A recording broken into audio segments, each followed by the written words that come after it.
Hi, Dr. Peggy here. I'm happy to have the pleasure of introducing our next guest, Marla Press. Marla is the founder of Speakers on Fire Academy, is a public speaking coach, life coach, and art of presence.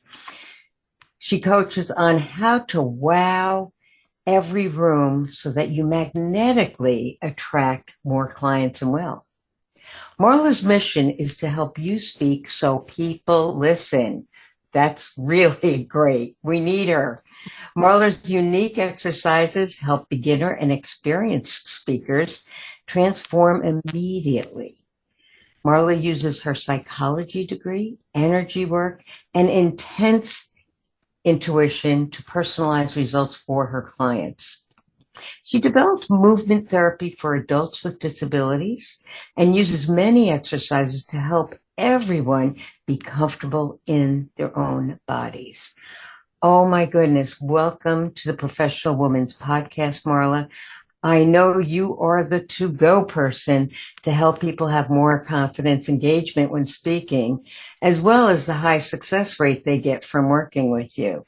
So I'd love to know a little bit about your background and what led you to this profession, because it is so needed.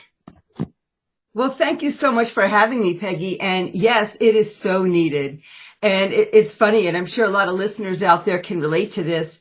My path was a real zigzag. I did not go from my psychology degree to being a speaking coach. There was a lot of twists and turns in there. And really, I started on stage as a young kid because I love theater. And I was always in musical theater. Can't sing with a darn, but but thank goodness I could dance and I could sing okay with a group. So I was always in the chorus, but always in musicals and on stage, and just loved it. I also loved writing speeches. So I would perform a lot, just doing speeches for different occasions. And, when most people are like, no, I don't want to do it. For me, I was like, oh, I want to do it. So I just love doing it. And I've, was a consultant in the medical field for a while and spoke around the country. But what I discovered was that just having that entertainment factor wasn't enough. And what I needed to do was really connect to the audience. And that's when I took my art of presence training and got certified to teach it because I fell in love with it. Wow. And that made all the difference in being able to connect to people. And you got to, the know, like, and trust factor, right? It's a real thing. People Absolutely really need to do that. And I was able to balance the entertainment factor and the trust factor. And what I find, a lot of people, they're big-hearted and they're not good at entertaining. They're not good at grabbing attention. And these days, especially with so much online, but everybody's a coach now, right? I mean, so many people left the corporate world and went out to be coaches that everybody needs to promote themselves. They're not good at it. They're either afraid of it or a little anxious about it, or they just don't know how. And so that's when I really started focusing on just helping people that I've worked with executives, I've worked with doctors and lawyers and realtors, but I love helping entrepreneurs that want to speak out and promote themselves to really get their message out there. This is so good because I am sure we're going to have many entrepreneurs out there listening. And do you work with male and female? I do, yes. Okay, I attract a few more women than men, but absolutely work with both. They both need it. Great. And when you say the art of presence, can you speak to that a little bit so our audience can understand what you mean by it? Yes, presence is one of those words like authenticity and mindfulness. They're sort of overused and misunderstood. So that's a great question. And I think of mindfulness as not thinking about the past, not thinking about what you're doing right now and how that's going to affect your future. It's just thinking about the present moment, taking in what's coming to you and being present in that moment in your mind. That's mindfulness, which is great. We all need to practice that, right? Absolutely. Because too often we are thinking about the past and the future and not, fully in the moment. But when you have presence, it's about this full embodiment of your energy. So you're not only in the present moment, but you bring all of yourself to it. You totally get out of your head energy and into your body. Mm. And this Art of Presence program, I didn't develop myself, but I became certified at the highest level because I love it so much. There's 45 different practices. It's psychology, it's visualization, it's energy work. It's a real combination of things. And it started out as the Art of Feminine Presence. Oh. And so we focused, maybe only 20% really was focused on connecting to your femininity and what that really means. And because that's really misunderstood, right? Femininity and masculinity. Oh, yes, really it is. Misunderstood. So, but it's only about 20%. So then we added men. So now I just call it the Art of Presence because it is for men and women both. And, a lot of men have lost touch with their masculinity too, or they're just conflicted about it.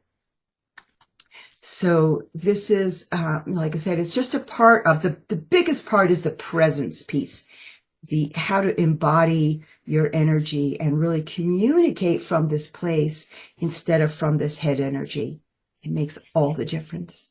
Absolutely. Now, as you're talking, what's coming to my mind is the importance of body language when you're presenting, correct? Yes. So yeah.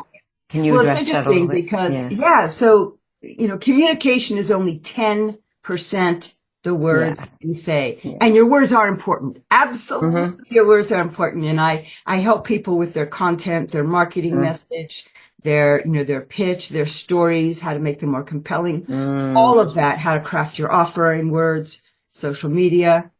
But what's really, really important is the actual statistic from a long time ago was your words are 7%, and your body language is 55%. But I've changed that statistic a little bit because it's not just your body language, it's your energy.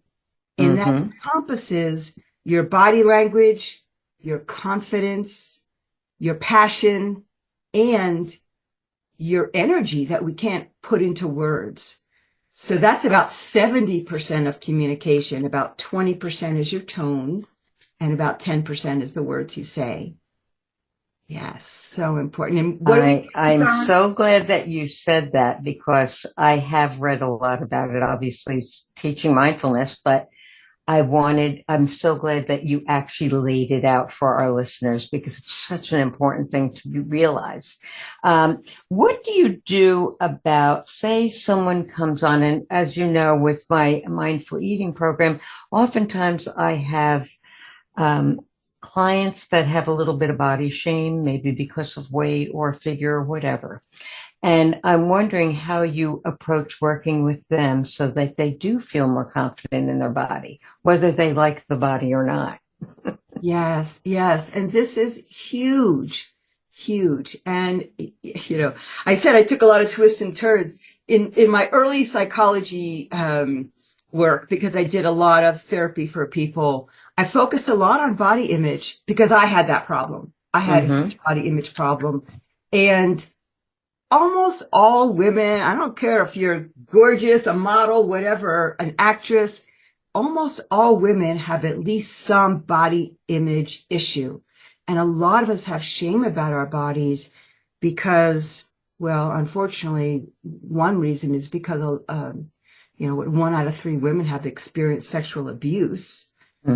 So we carry these feelings even though we're not conscious of them. We carry these images of ourselves even though we're not conscious.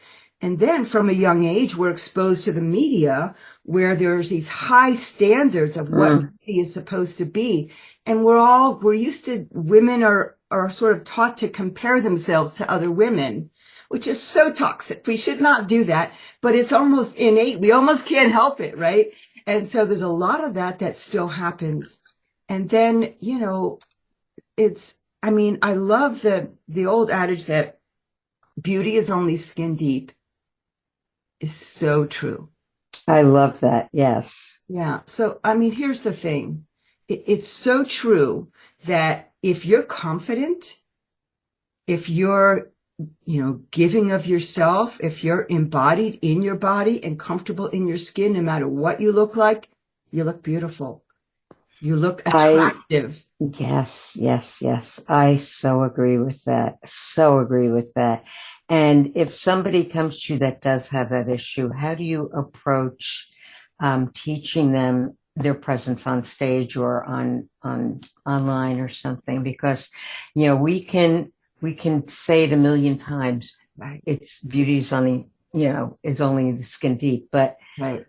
I know my clients that probably know, you probably know many clients that still get that lack of confidence when they look in the mirror or they look at themselves on camera, for goodness sake, right? And they're like picking on everything, like, oh, I better stand this way, better stand this way. Wait, maybe I can look thinner, and it gets crazy, right? So what do you do? Because you can't just magically say, okay, just love your body, right? So how do you approach that? Because it's such a heavy burden for some women and men too. And men too. This is true. Too. I'm surprised over the years how many men I find that, also have this issue, but it's so prevalent. Like, it's almost every woman to some degree. I would agree. But for some women, it prevents them from becoming a speaker because they don't like the way they look. So it's twofold. One is, on the outside, look your best. So do what my daughter's turned me on to the program. Just, you have to watch What Not to Wear, Mom, because you need to look at that. I don't know if anybody, even the listeners out there, even know what that show was. Oh, I know what it is. But what was fascinating? They take a lot of these women, and a lot of them were overweight, right?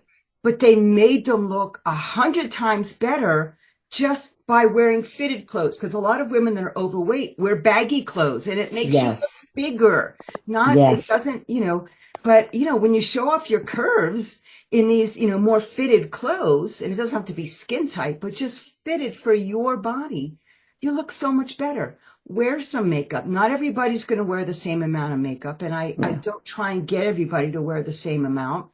I wear a lot because it makes me look better, but me too. If you're on camera, look at your lighting. I look better on camera than I do in person because I have a ring light and I have, the right camera and all of that. So do what you can to look your best on the outside, but know that it's the inside that really, really counts and communicates to your audience. And so you're right. You can't talk about it. You can't say, okay, feel better. You look great. Because like reading a book. Our critical mind will go, no, you don't.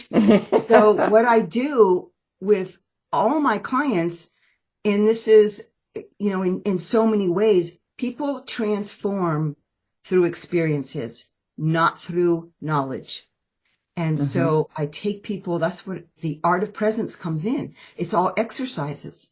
So I take people through these visualizations and exercises. They're not all visualizations, energy work.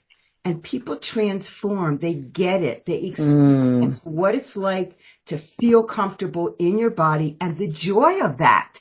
It's not usually a joyful thing. How do we make it joyful? And how do we realize that really the communication, I tell people, don't just speak from your heart. Most speaking coaches will say, well, speak from the heart, not from the head or the mind. But I say speak from the heart and the gut. Yes, absolutely. I agree with you. The gut is, I call it home space because it's a prettier word. But speak from the heart and the home space or the gut, and you will communicate completely differently because that's where the essence of you lives. And when you connect to the essence of you, not how you look, not even all the great things you've done, but the essence of who you are and communicate from that place. That's when you have unwavering confidence, and you also are beautiful, or what I'd like to say is attractive. You Mhm. magnetically attract people to you because you have this attraction, you have this magnetism, you have this thing that a lot of people don't have, this presence. And Yes, that's the yes. most important thing. But you can't talk yourself into it. You have to go through these experiences or exercises, and it's so helpful.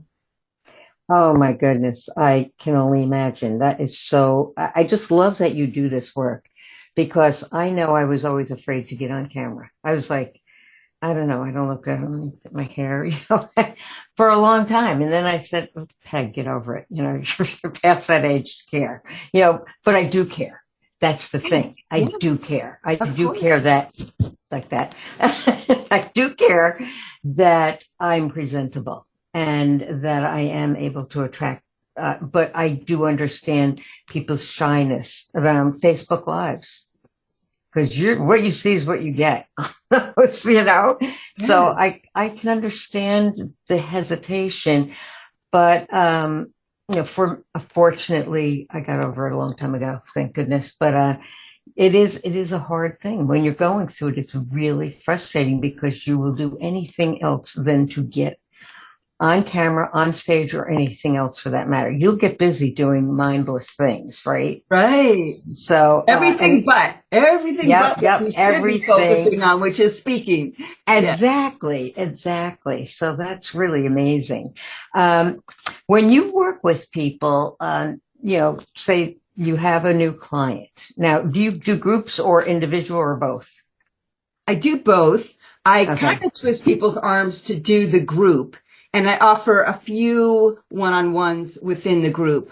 But, okay. when you're a speaker, it's helpful to speak in front of a group and not Mm-hmm. just speak to me.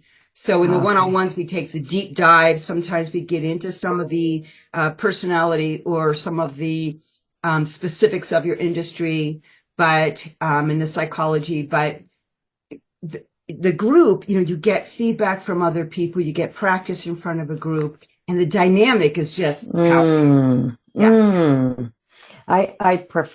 I've always preferred groups as well. But when you do work with people, how long does it take to see a shift?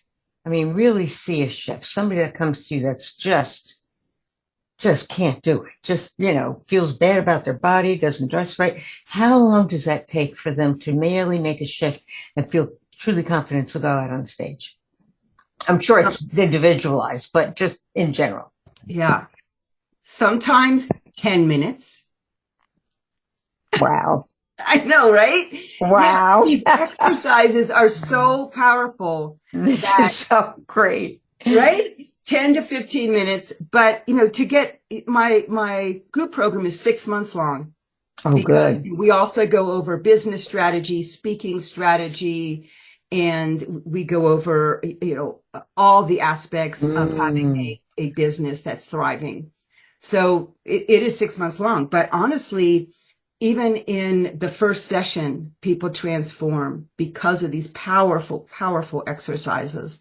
Sometimes I'll, even when I'm speaking on a stage, I'll take a volunteer and take them through. Everybody witnesses a huge change in 10 minutes from a 10-minute exercise, because you know, that exercise is taking people into their bodies, and hmm. makes a huge difference versus speaking from your head. But Sure.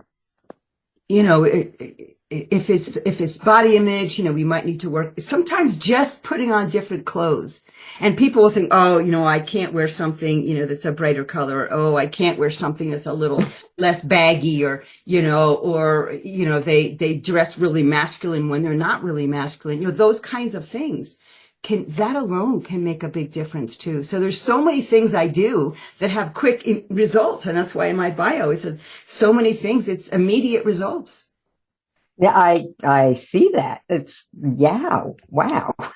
It's great. It's great. And so many people need this.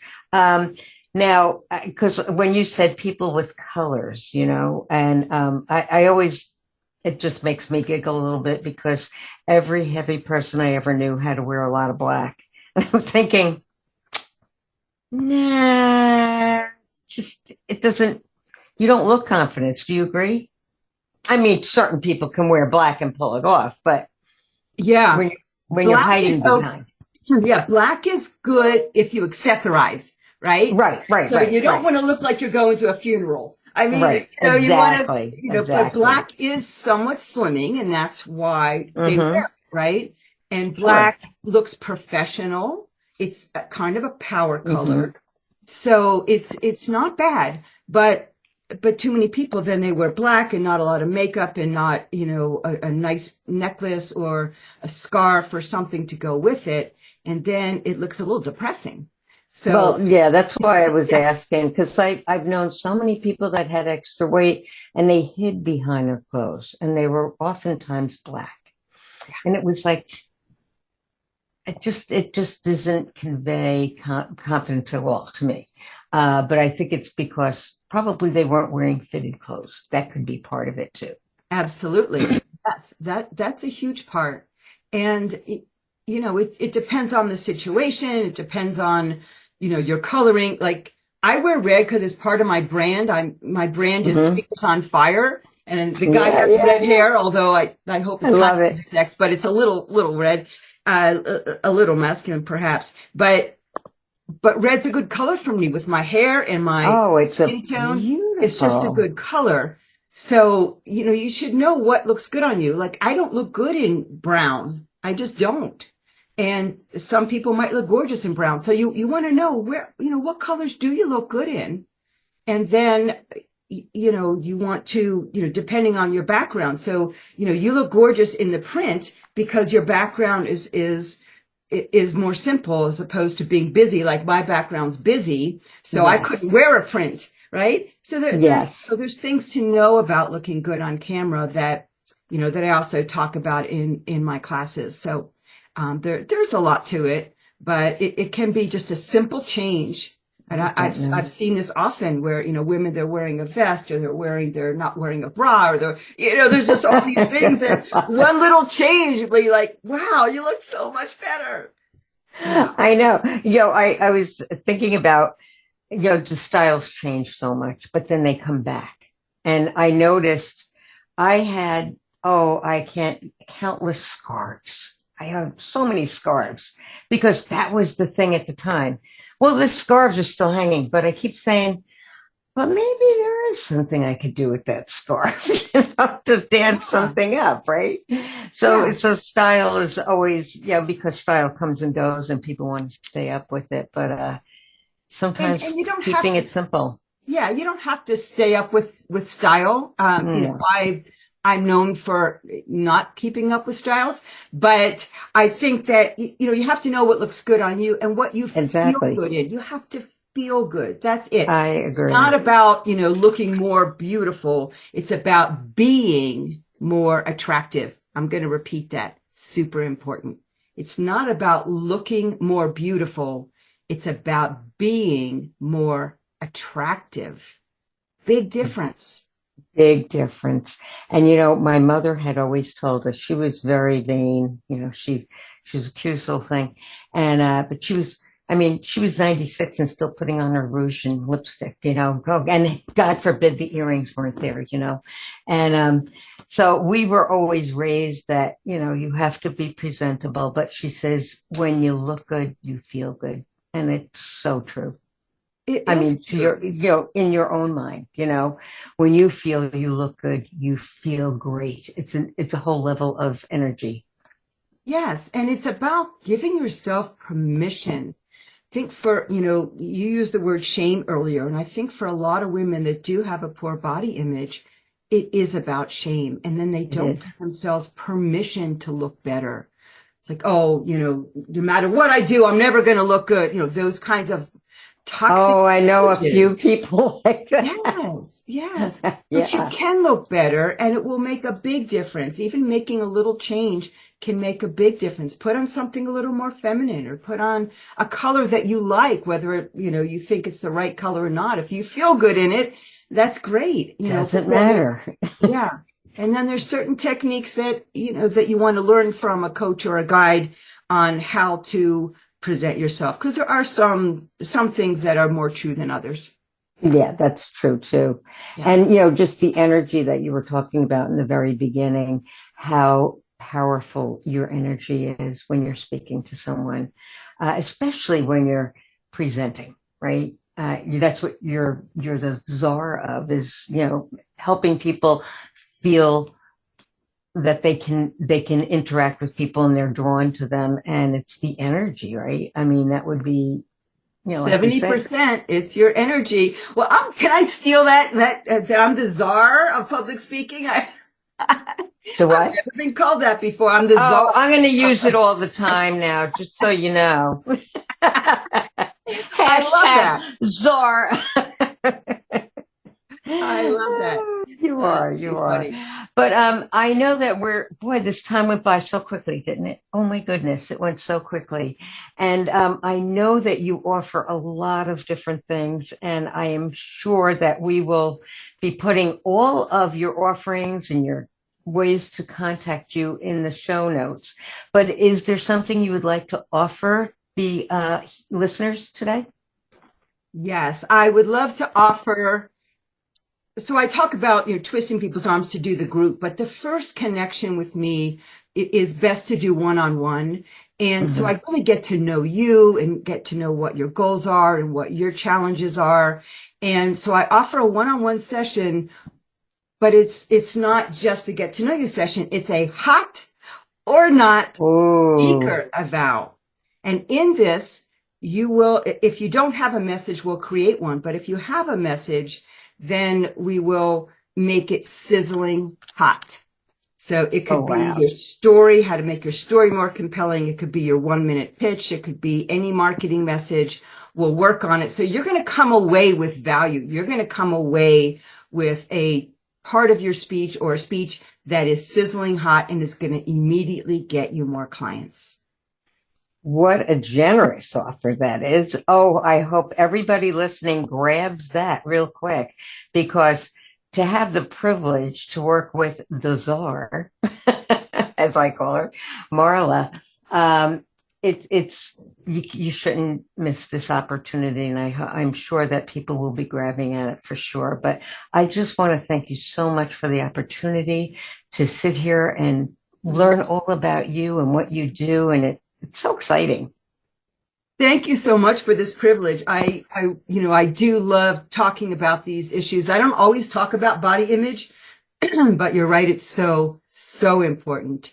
And I just want to say also to everyone listening that even if you don't think of yourself as a speaker, we're all speakers.